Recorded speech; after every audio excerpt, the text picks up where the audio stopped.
သွားမှာကကျွန်တော်တို့ကွန်ပျူတာတစ်ခုမှာပေါ့နော် laptop တစ်ခုမှာ Windows တင်တဲ့အချိန်အများအားတက်နေတဲ့ပြဿနာလေးပေါ့နော်ဟုတ်ပြီဒါဆိုရင်ကျွန်တော်တို့ဘာဖြစ်တာလဲဆိုတော့ဒီပေါ့နော် SSD ကျွန်တော်တို့ clear လုပ်တဲ့နေရာမှာကျတော့ SSD ကျွန်တော်တို့မပေါ်ဘူးပေါ့နော် SSD ကျွန်တော်တို့မပေါ်ရင်ကျွန်တော်တို့ဘယ်လိုဖြည့်ချင်းရမှာလဲဆိုတော့ကျွန်တော်ဒီပြဿနာလေးကိုပြောပြသွားမှာပေါ့နော်ပြီးတော့ကျွန်တော်တို့က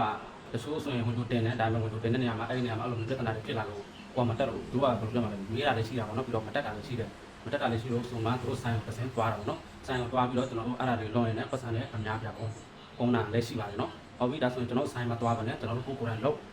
ရှိမဲ့အရာပေါ့နော်ဟုတ်ပြီဒါဆိုရင်မသိသေးတဲ့ဒီကိုတွေအတွက်ပေါ့နော်ဒါကျွန်တော်တို့ Windows ပိုင်းဟို install လုပ်တဲ့ပိုင်းပေါ့နော်အဲ့လိုမျိုးအခက်အခဲတွေနဲ့ကြုံလာရင်ကျွန်တော်တို့ SSD မပေါ်ဘူးပေါ့နော် SSD မပေါ်တဲ့ပြဿနာတွေအခက်အခဲတွေကြုံလာရင်ဒီကိုညာဒီဗီဒီယိုအစားနဲ့အဆုံးထိကြည့်ပြသွားမှာပေါ့နော်ဟုတ်ပြီဒါဆိုရင်ကျွန်တော်တို့ဆက်သွားမှာပေါ့နော်ဟုတ်ကဲ့ဒါဆိုရင်ကျွန်တော်သွားကြည့်ကြမှာပေါ့နော်ဟုတ်ပြီကျွန်တော်ကဒီနေရာလေးကိုဝင်လိုက်ပါပေါ့နော်ကျွန်တော် down ပြီးသားမလို့ပါနော်ဒါကဘယ်နေရာတော့ down ရမှာလဲဆိုတော့ကျွန်တော်တို့ဥပမာကိုတင်မဲ့ window model ပိုင်းပေါ့နော်ကိုတင်မဲ့ window model ပိုင်းကိုတွားချပြီးတော့အဲ့ဒီမှာသူ SSD လို့သူပြပေးလိုက်မှာပေါ့နော်ဟုတ်ပြီအဲ့လိုမျိုး down ပြီးနောက်မှာကျွန်တော်တို့တစ်ဆင့်ပါလို့ရမှာလဲဆိုတော့ကျွန်တော်တို့ USB ကိုတော့ကျွန်တော်တို့ window တင်မဲ့ USB ကိုတော့ထိုးထားမှာပေါ့နော်ဟုတ်ပြီထိုးထားပြီးနောက်မှာကျွန်တော်တို့ဒါနဲ့ဆိုရင်ကျွန်တော်တို့ right click နိုင်မယ် run ambassador လို့နေလိုက်မှာပေါ့နော်ဟုတ်ပြီဒီလိုလေးပေါ်လာပြီဆိုတော့ကျွန်တော်ပထမဆုံးပါလို့မှာလဲ yes ကိုနှိပ်ပြလိုက်မှာပေါ့နော် yes နှိပ်ပြီးနောက်မှာကျွန်တော်ဒီကနေအရှင်ကိုဆက်သွားတော့မှာပေါ့နော် okay နှိပ်လိုက်မယ်ပြီးတော့ next သွားမယ်ပြီးတော့ဒီမှာအခုလို့ next သွားလိုက်မယ်ပြီးတော့ तू ကပြောတယ်ဒီ computer မှာကျွန်တော်တို့ install လုပ်မလားဒါမှမဟုတ်ဟိုတခြားနေရာပို့မှာပေါ့နော်ဟုတ်ပြီဒါဆိုရင်ကျွန်တော်တခြားနေရာပို့မယ်ဆိုတော့အောက်က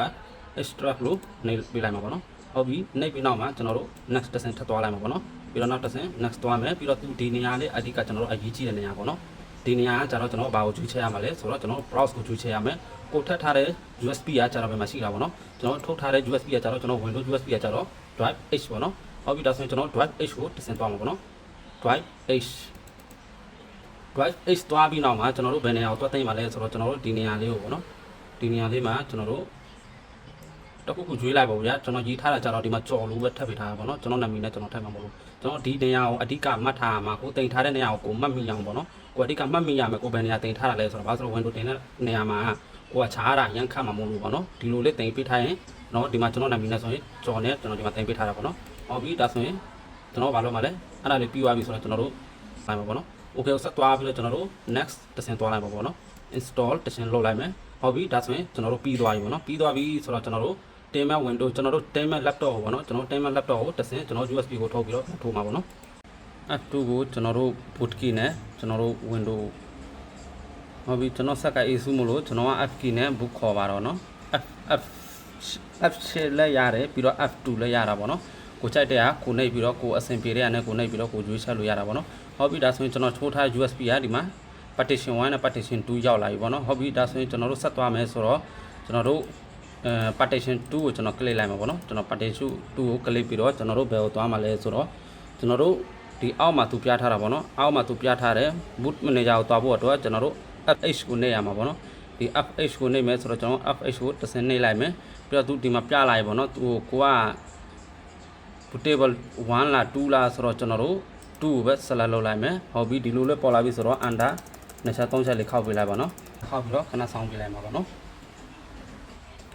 ဟုတ်ပြီဒါဆိုရင်ကျွန်တော်လိုချင်တဲ့နေရာကိုရောက်လာပြီပေါ့နော်ဒါဆိုရင်ကျွန်တော်တို့ next သွားလိုက်မယ် install ဟုတ်ပြီဒီလိုလေးပေါ်လာပြီဆိုတော့သူမေးတာပေါ့နော်ဒီ window က license ရှိလားမရှိဘူးလားဆိုတော့ကျွန်တော်တို့ဒီ window က online နဲ့ယူထားဆိုတော့ license မရှိဘူးပေါ့နော်ဒါဆိုရင်ကျွန်တော်တို့ Android protect key ပေါ့နော်ဟုတ်ပြီအဲ့ဒါလေးကို click ပေးလိုက်မယ်click ပြီးနောက်မှာဒီလိုပုံစံလေးပေါ်လာရင်ကျွန်တော်ဒီမှာဘာမှလုပ်ရမလို့ပေါ့နော်ဒီဘေးကအမှန်ချစ်ပြီးတော့ကျွန်တော် next တစ်ဆင့်သွားလိုက်မယ်ပြတ်တူမေးတယ်ကျွန်တော် window ကို update လုပ်မလား window အဟောင်းက update လုပ်မလားဒါမှမဟုတ်အသစ်ကိုပြန်တက်မလားဆိုတော့ကျွန်တော်တို့အသစ်ကိုပဲယူချက်မှာပေါ့ပြီးတော့ကျွန်တော်ပြောတဲ့ပြဿနာပေါ့နော်ဒီမှာကျွန်တော် SSD ကမပေါ်တော့ SSD ကမပေါ်ရင်ကျွန်တော်တို့ဘလူးမအရှိကိုဘလူးမဆက်သွားလို့မရဘူးပေါ့နော်ဒီမှာ next လည်းမပေါ်ဘူးပေါ့နော်ဒါဆိုရင်အရှိကိုဆက်သွားလို့အဆင်မပြေဘူးဆိုတော့ကျွန်တော်တစ်ခါ down ပြီးတော့ကျွန်တော်ထပ်ထားတဲ့ SSD ကကျွန်တော်တို့ဘယ်မှာသွားချားမှာလဲဆိုတော့ဒီ login device တွေ့ရမှာလို့ဟုတ်ပြီအဲ့ဒီနေရာကိုတစ်ချက် click လိုက်မယ် click ပြီးနောက်မှာကျွန်တော်တို့ browse လို့ပြထားတာပေါ့နော်ဒီ browse ကိုဝင်လိုက်မယ်ပြီးတော့ကျွန်တော်ပြောရတဲ့နေရာပေါ့နော်ကျွန်တော်နာမည်နဲ့တင်ထားတာမို့လို့ဒီမှာကြော်နေပေါ့နော်ဒီမှာကြော်နေကျွန်တော်တင်ထားတယ်ဆိုတော့ကျွန်တော်အဲ့ဒါလေးကို select ပေးလိုက်မယ် select ပေးပြီးတော့ကျွန်တော်တို့ okay ကိုဆက်သွားလိုက်မှာပေါ့နော် okay သွားပြီးနောက်မှာသူဒီလိုလေးပေါ်လာပြီဆိုတော့ကျွန်တော်တို့ဘာမှလုပ်စရာမလိုတော့ဘူးပေါ့နော်ဒီကနေအရှိကို next တစ်ဆင့်ဆက်သွားလိုက်မှာပေါ့နော်ဟုတ်ပြီခဏလေးဆောင်းပေးလိုက်ပါနော်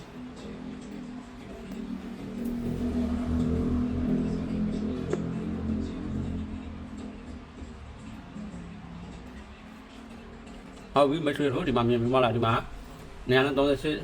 938.5 GB ပေါ့နော်ဒီလိုနှစ်ဖက်လုံးဒီအောက်မှာကိုက data တွေပါရှိရင်တော့အဲ့ဒါတွေအကုန်လုံးဖြတ်ထုတ်ရမှာပေါ့နော်ဖြတ်ထုတ်တဲ့နေရာကကျွန်တော်ဒီ delete button နဲ့ပေါ့နော်ဟုတ်ပြီအဲ့ဒါလေးပြီးသွားပြီဆိုတော့အခြေကိုကျွန်တော်တို့နှစ်ဆက်သွားလိုက်မှာပေါ့နော်ဟုတ်ပြီဒီနားလေးမှာဆိုရင်နှစ်ဆောင်ပြရမှာပေါ့နော်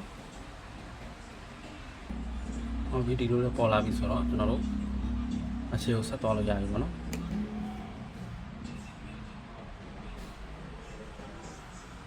အားလေးဆောင်ပေးလိုက်ပါဟုတ်ပြီဒီလိုဝင်လာပြီဆိုတော့